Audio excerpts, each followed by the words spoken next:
बिस्मिल्लाहिर्रहमानिर्रहीम। अस्सलाम वालेकुम। आप देख रहे हैं हालात। मैं हूं सईद चौधरी। क्या हुकूमत कौम को और मुल्क को बहरानों के मंझधार में छोड़कर भागने जा रही है? क्या हुकूमती इत्तेहाद जो है वो टूटने वाला है? इमरान खान का मुस्तकबिल क्या होगा? क्या उनका जो बयानिया है वो कामयाब हो गया है और वो एक फाते के तौर पर दोबारा सियासी मैदान में उतर रहे हैं? ये मौज़ूआत इसलिए मैंने चुने हैं कि 2 दिन से बड़ा शोर है, बड़ा रौला पड़ा हुआ है कि जनाब जब से वो लंदन वाला इजलास शुरू हुआ है तब से ये रौला पड़ा हुआ है कि जनाब कबल अज़ वक्त इलेक्शन हो रहे हैं, और फिर ऊपर से असाकदार का एक बयान आ गया, फिर ख्वाजा आसिफ का एक इंटरव्यू आ गया। तो सारा दिन जो है यही रौला पड़ा रहा है कि जनाब हुकूमत गई, हुकूमत जा रही है, हुकूमत भागने का सोच रही है। फिर जरदारी साहब की एक प्रेस कॉन्फ्रेंस आ गई, उसने भी इस तासर को तकवीत दी कि नून लीग के अंदर कुछ ऐसा कमज़ोरी कह लें आप कि कमज़ोरी का मुजाहरा किया जा रहा है कि यार हालात हर तो फेस नहीं होने थे, मर गए हैं तो लुट गए हैं, तो अब क्या होगा।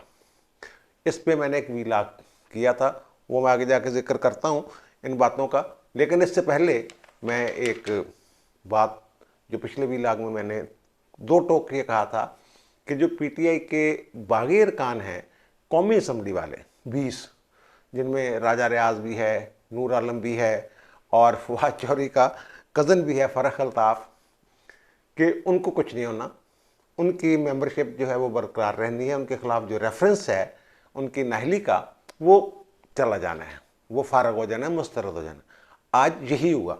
उसकी वजह जो मैं जी समझ रहा था सादा लफ्ज़ों में कि आइन के आर्टिकल 63A के तहत जो मुनहरफ अरकान है वो होते हैं या तो पार्टी छोड़ दें, पार्टी नहीं छोड़ी थी उन्होंने, या वज़ीर आज़म का जो इलेक्शन होता है उसमें पार्टी पॉलिसी के बरक्स वोट दें, या अदम एतमाद में उनकी पॉलिसी के बरक्स वोट दें, या बजट में या आइन की तरमीम के हवाले से जब को बिल आता है पार्टी पॉलिसी को छोड़ दें, वो तब वो नहल होते हैं और फिर उन्हें एक शोकाज नोटिस भी देना होता है। लेकिन ये इन लोगों ने इनमें से कोई एक काम भी नहीं किया था। ना वो अदम एतमाद में शामिल हुए, वोट दिया उन्होंने, ना वो जब इलेक्शन था वज़ीर आज़म का, शहबाज शरीफ का, तब उन्होंने वोट दिया। तो उन पर तो ये डिफेक्शन क्लास लगती ही नहीं थी। ये तो होगी एक आम बात जो मेरे जहन में थी। लेकिन एक और चीज़, एक ऐसा नुक्ता इलेक्शन कमीशन ने उठाया है, वो तरीक़ाकार तो यही होता है कि जब चेयरमैन पार्टी या पार्टी का सरबरा जो मुनहरफ अरकान है उनके खिलाफ स्पीकर को एक रेफरेंस डिक्लेरेशन भेजता है, लेकिन इससे पहले उनको शोकाज नोटिस देता है। फिर वो 2 दिन के अंदर अंदर स्पीकर जो है वो इलेक्शन कमीशन को भेज देता है और इलेक्शन कमीशन फिर उसका फैसला करता है 30 दिन के अंदर अंदर। इलेक्शन कमीशन ने क्या देखना होता है कि जो प्रोसीजरल कार्रवाई है वो मुकम्मल की गई है, कोई प्रोसीजरल मिस्टेक तो नहीं है, यानी शोकाज दिया गया इनको, इनका जवाब लिया गया, इनका मौक़िफ़ लिया गया, सुनवाई का मौका दिया गया वगैरह वगैरह। वहाँ उन्होंने जो इनका रेफरेंस मुस्तरद हुआ है उसमें एक तो यही बात कि जनाब इनका तो कसूर ही कोई नहीं, ये 63A के ताबे इनका काम जो है वो बनते ही नहीं, आते ही नहीं है।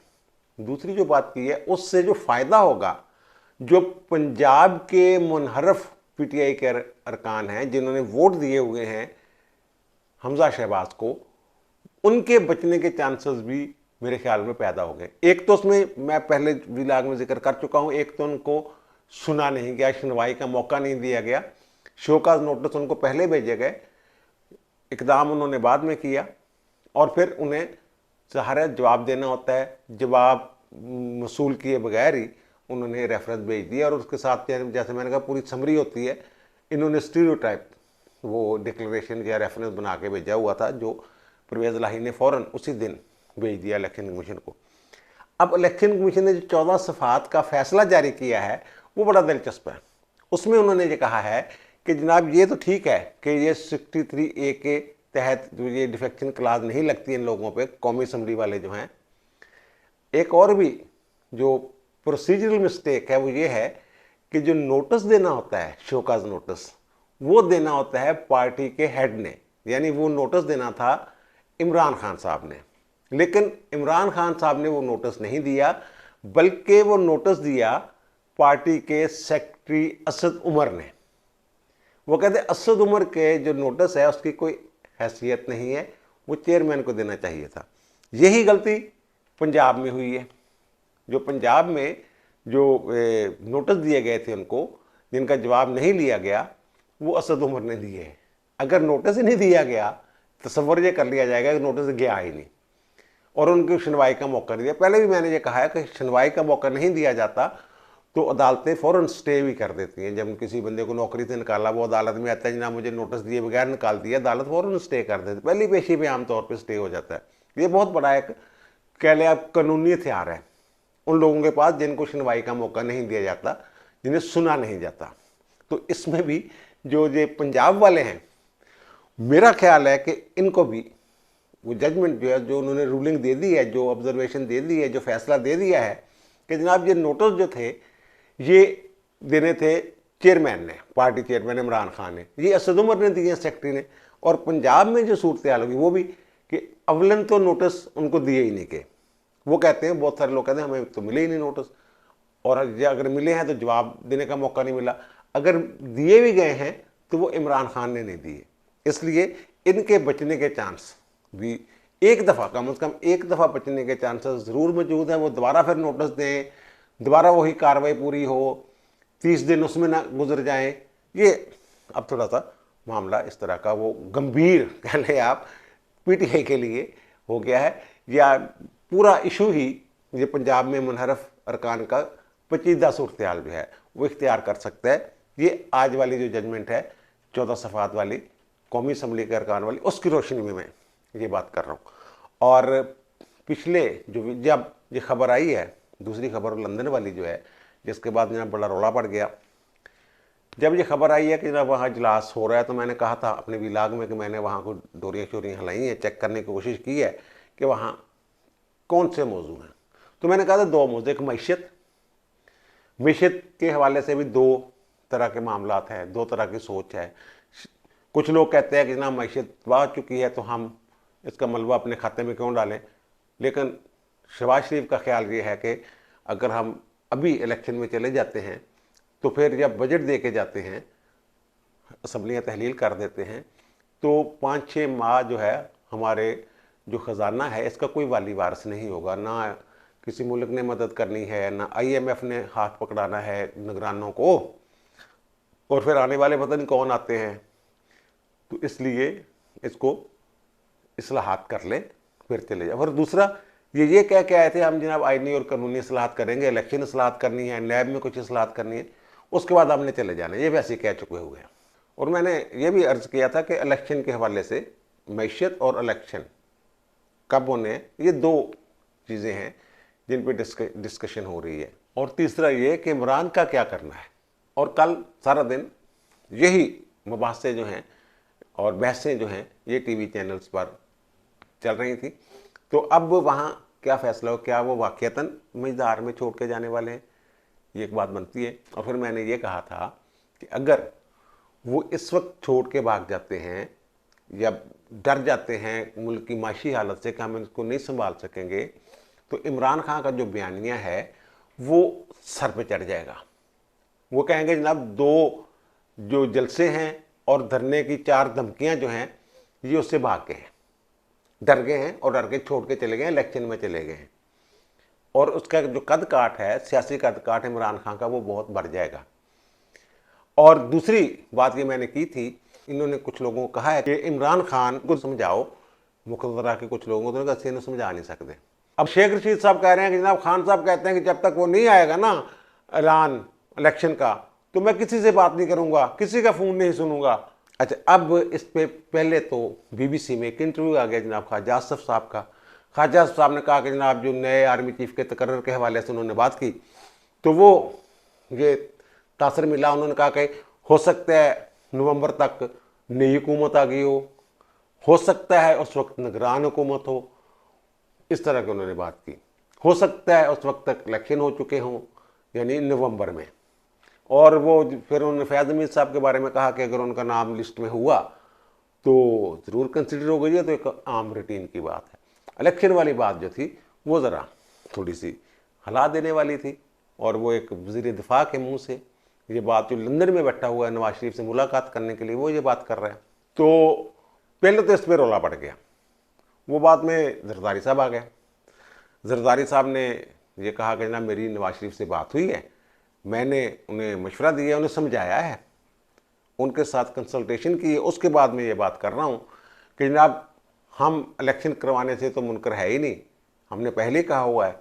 वो मसला ये है कि हमने इस्लाहात करनी है जिस काम के लिए आए हैं, और वही 2 इस्लाहात जो मैंने जिक्र किए हैं, उन्हीं इस्लाहात का उन्होंने जिक्र किया कि जनाब नैब में तरमीम कुछ करनी है कानून में, और फिर इलेक्शन के जो मामलात हैं उनको सीधा पदरा करना है, वरना तो फ़ायदा कोई नहीं आने का फिर तब्दीली का। फिर दूसरा उन्होंने कहा कि इमरान खान की उन्होंने काफ़ी क्लास ली, और उन्होंने ये भी कहा कि अगर आर्मी जो है वो सारे एपिसोड में अदम एतमाद और नए वज़ीर आज़म के इलेक्शन के हवाले से वो गैर जानबदार रही है, तो हमें तो सल्यूट करना चाहिए। वो कहते हैं आप बताएं कि मैं उस जनरल बाजवा को सल्यूट करूं या फिर उसके साथ लड़ाई शुरू कर दूं।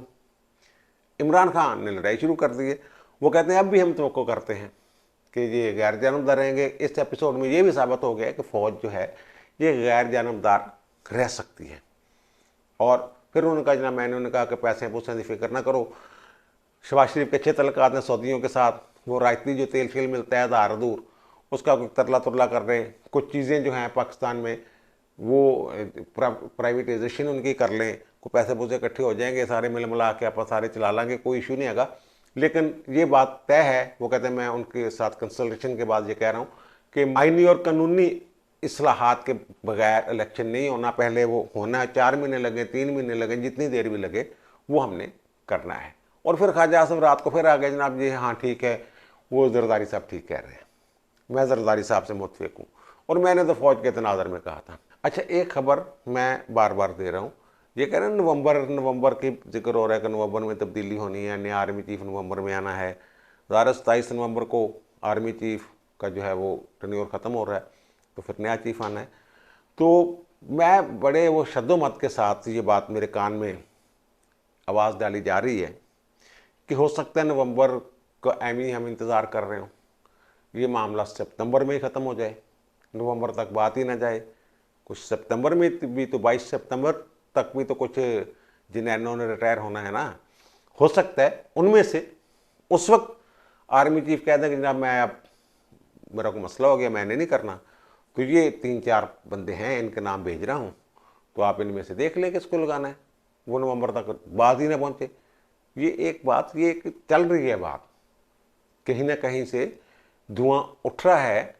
तो जो मुझे नज़र आ रहा है, जब मुझे दिखाया जा रहा है कि देखो जनाब धुआं उठ रहा, ये एक बात आप जहन में रखा करें कि नवंबर के बजाय सितंबर के बारे में भी सोच लिया करें। अब फिर जनाब इसके बाद मरियम नवाज उन्होंने खिताब में फरमाया कि जनाब ये पता नहीं गंदगी का टोकरा है, गलाजत का टोकरा है, हम इसका गंद क्यों उठाएं, फ़ौज इसका गंद क्यों उठाए, इमरान खान के बारे में वो कह रही हैं। और जो आसिफ ख्वाजा साहब हैं वो कह रहे हैं कि जनाब जो इमरान खान इस मुल्क को तबाही के दहाने पर पहुंचा गया है, जो भी कर गया है, जो भी उसका किरदार रहा है, वो मलबा हम अपने ऊपर क्यों डाल लें। अच्छा भाई अगर यही बात है मलबे वाली, तो ये आपको पहले सोचनी चाहिए थी। तहरीक अदम एतमाद पेश करने से पहले जरदारी साहब के साथ और PDM के साथ मुशावरत के बाद जो आपने फैसला किया उस वक्त सोचना था। जब वज़ीर-ए-आज़म बन रहे थे शहबाज शरीफ, उस वक्त ये बात सोचनी थी कि जनाब ये इसका गंद है, इतना गंद है। इनको पता था कि मैशियत तबाह है, और जो पेट्रोल वाला इशू है इस पर तो मैं कह चुका हूँ, मैं एक वीला कर चुका हूँ, पूरा सेगमेंट कर चुका हूँ जिसमें मैंने वो डॉक्यूमेंट्स दिखाए थे कि 1 लीटर पे कुछ 50,000 रुपये हुकूमत को देने पड़ रहे हैं, तो ये अरबों रुपए बनते हैं। तो ये कैसे सब्सिडी को जारी रख सकते हैं, पेट्रोल की कीमतों को कैसे जो मुजमद कर गए, इमरान खान को फंसा गया है। अब वही ये कह रहे हैं कि पेट्रोल वाली गलती असी फंस गए हैं ना, असी रिलीफ अवाम तो वापस ले सकते हैं, और अगर उसे कंटिन्यू करते हैं तो फिर तबाही है खजाने की। सरकारी खजाने में 10-11 अरब रुपया तो वो हैं जो पड़े हुए हैं, जैसे सऊदी अरब में दिए, हम उनको खर्च नहीं कर सकते, वैसे ही वो ज़र मुबादला के ज़खायर शो करने के लिए वो रखे हुए हैं। तो बाकी कोई 5-6 अरब डॉलर जो हैं वो हमारा वो काबिल इस्तेमाल जो है वो हमारा सरमाया है टोटल। तो फिर अगर सब्सिडियाँ देते रहे तो फिर, और ये मैं ये भी कह चाहूँगा लाहौर में 2-3 दिन पहले जो मुलाकात हुई है सहाफ़ियों के साथ, तब वज़ीर आज़म ने ये कहा है कि जनाब इस लगता है इस दफ़ा जो 100% सारे का बजट बनाना पड़ेगा हमें। ये माल पता तो चल रहा है कि पैसे पूसे है कोई नहीं, इमरान खान सारा कुछ कर गया, खराबियाँ खूबियाँ, लेकिन ये पहले सोचने वाली बातें थी। इस वक्त जो वहाँ फैसले हो रहे हैं, रह गए 10-12 घंटे, उन्होंने ऐलान कर देना और देख लेना फिर कि मेरी खबर किस हद तक सच्चाई है। ये नहीं भागेंगे, ये मैं बता रहा हूँ, ये नहीं भागेंगे, फेस करेंगे।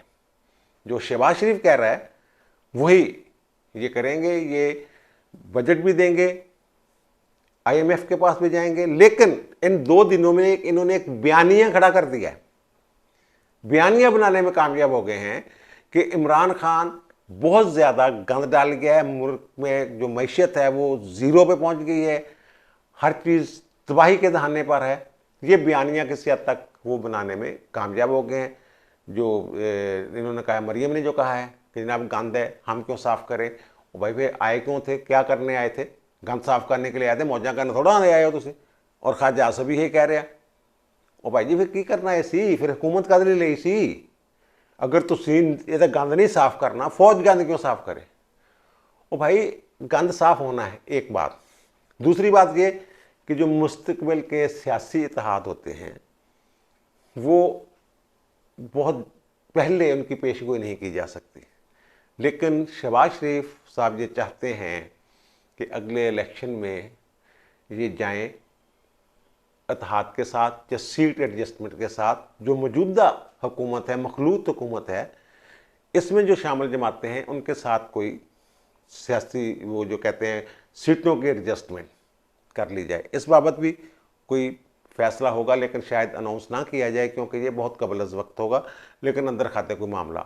और दूसरा, ये इत्तेहादियों को एतमाद में लेने वाली बात तो हर बंदे को पता है कि जनाब इत्तेहादियों को एतमाद में लिए बगैर वो जो भी फैसले करें लंदन में वो नहीं चलने, उनको एतमाद में लेना पड़ेगा। और फिर जो लंदन वाली बात है जनाब लंदन में फैसले हो रहे हैं, क्या लंदन में फैसले? वो उनका लीडर है, कायद है, पहले भी उसी के मशवरे से सारा कुछ हुआ है, जो भी हुआ है उसी के मशवरे के साथ सारे चलते रहे हैं। उनसे मशवरा तो करना था। कुछ चीज़ें ऐसी हैं जो देखें ना, आज सारा दिन इजलास कल चलता रहा, आज भी इजलास होना है, तो वो इतनी देर वीडियो लिंक पे कैसे गुफ्तगू हो सकती है? बीच में जो एक दूसरे की बॉडी लैंग्वेज, एक दूसरे को समझना, सारे बंदों को नज़र रखना कि जनाब वो इस बात पे उसके चेहरे के तासरात क्या कह रहे हैं, उसके तासरात क्या कह रहे हैं। यार अब वहाँ शाद का कान अब्बासी कह रहा है पूरा करो टाइम, शहबाज शरीफ कह रहा है जितना टाइम चाहिए मुख्तलिफ कामों के लिए, मामला को सीधा कर दें, हम ज़ाहिर कर दें कि ये पटरी पे चढ़ गया, कौम को दिखा दें कि ये देखें जनाब हमने यहाँ ये पहुँचा दिया है इसको। और वो जो बातें हैं ना कि जनाब किसी ने कोई पैगाम दे दिया है कि आप कर लेंगे, वो मेरी इत्तला के मुताबिक कोई पैगाम नहीं है वहाँ पे कि शायद वो जनाब आर्मी की तरफ से पैगाम चला गया है या अस्करी क़यादत की तरफ से कोई पैगाम चला गया है डायरेक्ट या इनडायरेक्ट कि जनाब आप इलेक्शन में चले जाएं वरना गड़बड़ हो जाएगी।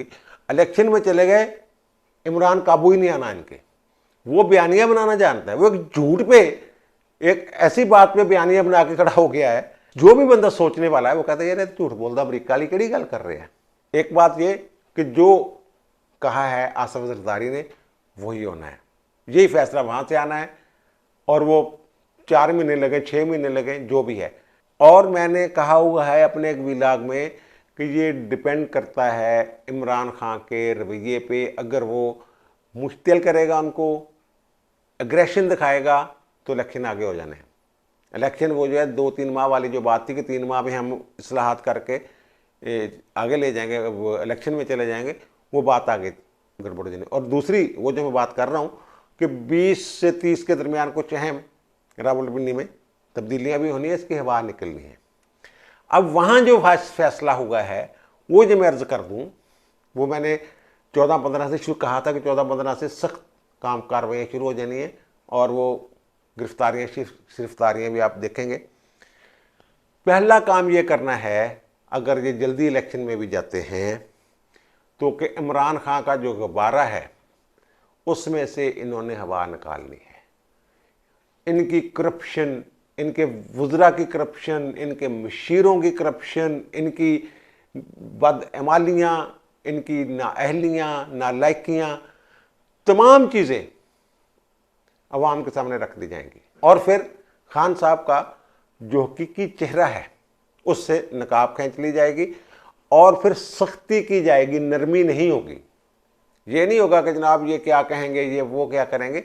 जरदारी साहब कहते हैं कि जनाब ये जो जेल नहीं गए ना लोग, मैं चाहता हूँ वो जेल ना जाएं, लेकिन जेल में भेजे बगैर गुब्बारे से हवा नहीं निकलनी। खान साहब को ये फैसला हो गया हुआ है, आप मान लें मेरी बात, कि खान साहब की सियासत जो है वो उन्होंने ख़त्म कर देनी है।